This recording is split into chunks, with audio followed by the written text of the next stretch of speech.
Provinsi Jawa Barat di Indonesia merupakan provinsi dengan aset pariwisata yang begitu banyak, seperti wisata bahari, wisata etnik, wisata budaya, wisata sejarah, wisata alam, wisata agro, wisata kota, wisata sosial, wisata alternatif, dan sebagainya yang tersebar di berbagai daerah.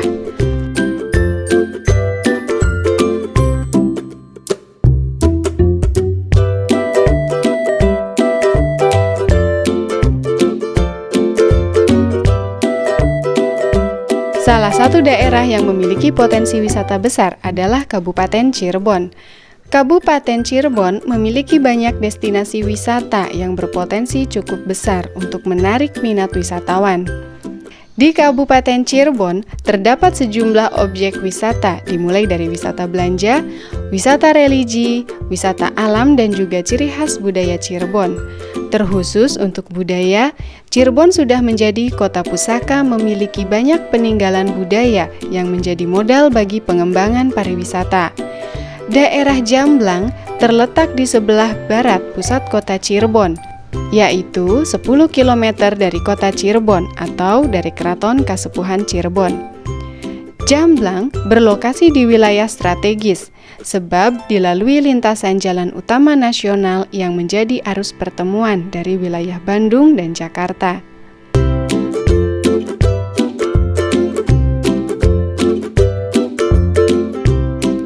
Sejarah berdirinya Jamblang pada masa kepemimpinan Sunan Gunung Jati, Syarif Hidayatullah sebagai Sultan pertama Cirebon. Wilayah ini menjadi benteng pertahanan paling barat negara Cirebon.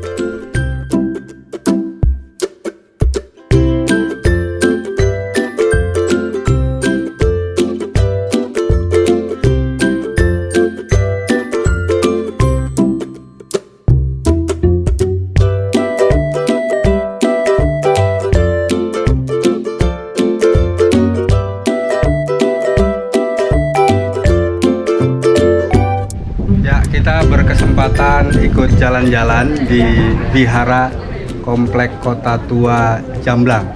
Kita tadi keliling ya menggunakan beca, melihat bangunan-bangunan tua, peninggalan tentu peninggalan ratusan tahun silam ya, zamannya Laksamana Cheng Ho. Luar biasa. Luar biasa. Luar biasa sekali. Luar biasa. Luar biasa. Luar biasa.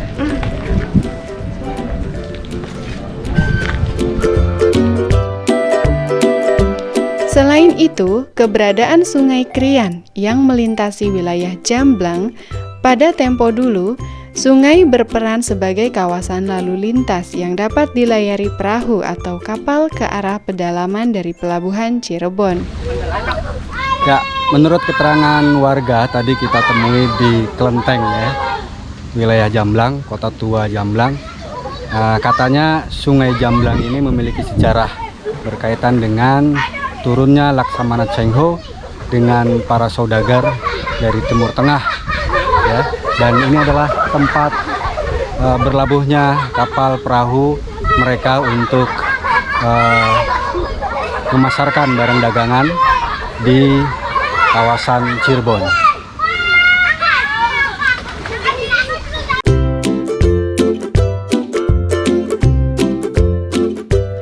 Sejarah juga mencatat bahwa sungai ini pernah dilalui oleh Laksamana Cheng Ho saat berlabuh ke Cirebon dan menyusuri hingga ke Jamblang untuk mendapatkan bahan utama pohon jati yang berkualitas di daerah ini.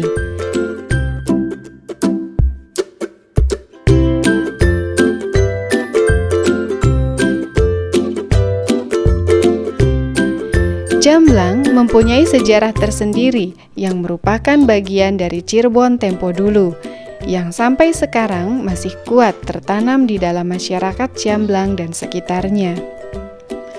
Kawasan ini menjadi saksi multi etnis yang hidup rukun dalam satu lokasi dari dahulu hingga saat ini. Keberadaan kelenteng kuno yang menurut cerita salah satu kayu utama berasal dari Masjid Sang Cipta Rasa Kasepuhan Cirebon dan Kota Tua Pecinan yang eksotis. Rumah ibadah gereja dan masjid menjadi saksi sejarah keharmonisan sosial budaya yang dapat dijumpai di lokasi tersebut.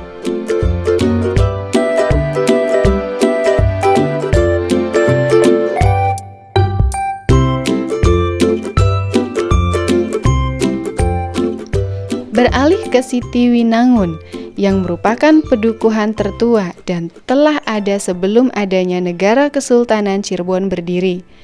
Daerah ini memiliki keistimewaan, penduduknya telah beratus-ratus tahun menjadi pengrajin gerabah hingga saat ini. Gerabah Siti Winangun bukan hanya sebuah benda, tapi juga bernilai sejarah dan budaya.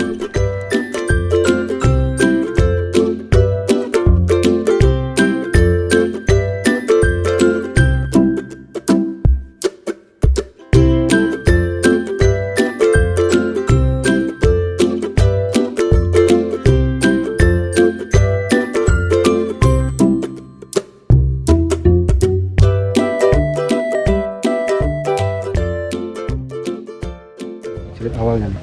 Dari awalnya dimuat dulu, terus dimuat, terus dikasih karet, terus dikasih rami, terus dinyalak nang api, terus dinyalak nang api terus. Kalau udah putih debunya udah, Matang.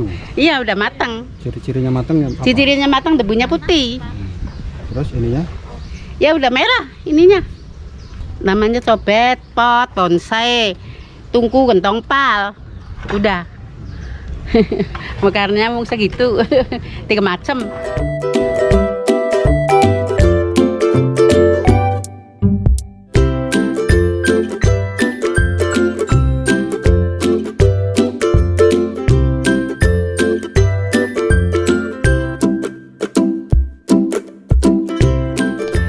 Jamblang juga telah dikenal sebagai salah satu kuliner khas Cirebon yang telah go nasional dengan sajian khas nasi jamblang.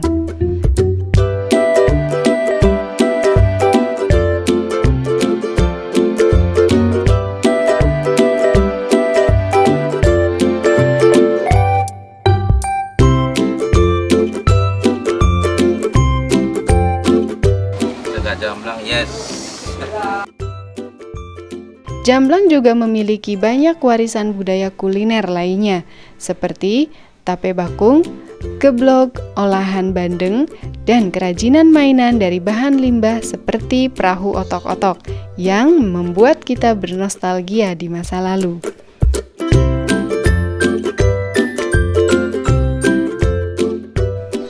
Wisatawan bisa menikmati sajian makanan khas daerah, juga membeli oleh-oleh produk turunan tape, seperti pai tape dan pancake bakung. Ada juga bawang goreng dengan aneka variasi. Unik, Ya. nggak kalah dari pai yang di Bali. Nah, itu kan luar biasa ya. Luar biasa. Yang bedain dengan yang lainnya apa nih?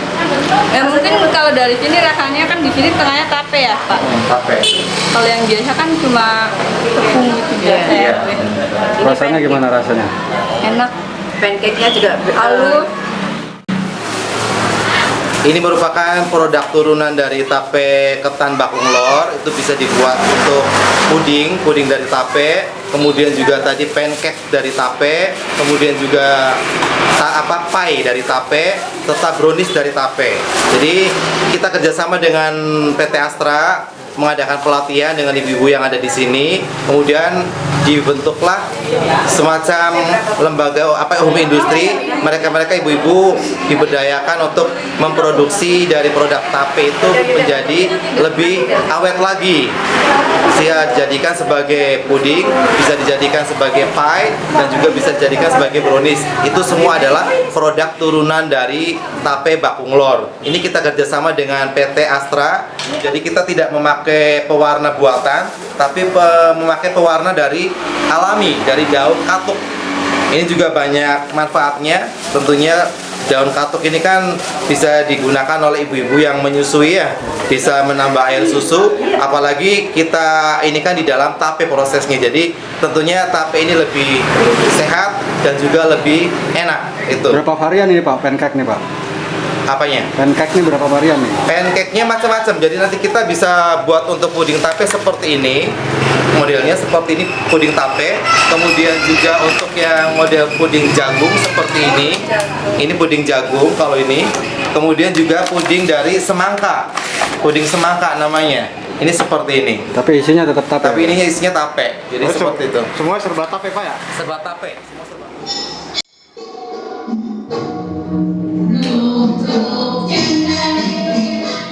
Tarian daerah yang dimainkan oleh anak-anak dari Sanggar Nimayang Sari, Desa Bojong.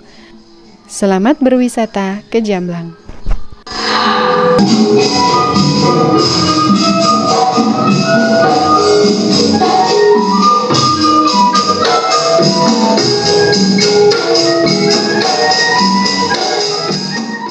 Sebetulnya sih programnya itu adalah kita ingin agar seluruh desa yang ada di wilayah Kecamatan Jamblang ini menjadi desa wisata, karena kami melihat bahwa masing-masing desa yang ada di Kecamatan Jamblang adanya punya potensi. Oleh karena itu kami pengen mewujudkan menjadi kawasan wisata terpadu. Potensinya apa aja Pak? Potensinya kalau kita lihat dari Desa Jamblang itu ada gedung-gedung tua, di situ ada kelenteng tua. Nah, terus kalau Siti Winangun ada gerabah, ada juga masjid tua, Al-Quran tua. Nah, terus kalau di Desa Wangun Harja ada olahan ikan atau pindang, itu kan. Kalau di Desa Bojong ada kulinernya seperti geblok, seperti kerupuk melarat. Terus kalau Bojong Lornya ada juga ada seni tarinya seperti bluk-bluk ceng atau topeng, sandiwara dan sebagainya. Terus di Desa Orimalang punya kawasan itu kan yang bisa diolah diwujudkan jadi agrowisata. Terus yang di Bapung, baik Bapung Kidul maupun Bapung Lor itu potensi ada tape ketan bakung, ada siwang itu kan, dan ada juga produk beras yang sudah terkenal, ada perusahaan jangkrik dan sebagainya. Kedepan seperti apa nih Pak? Kedepannya insya Allah bahwa masing-masing desa mudah-mudahan bisa mengangkat unggulannya dan bisa menjadi produk wisata atau destinasi wisata, sehingga bisa kita integrasikan menjadi kawasan wisata secara terpadu.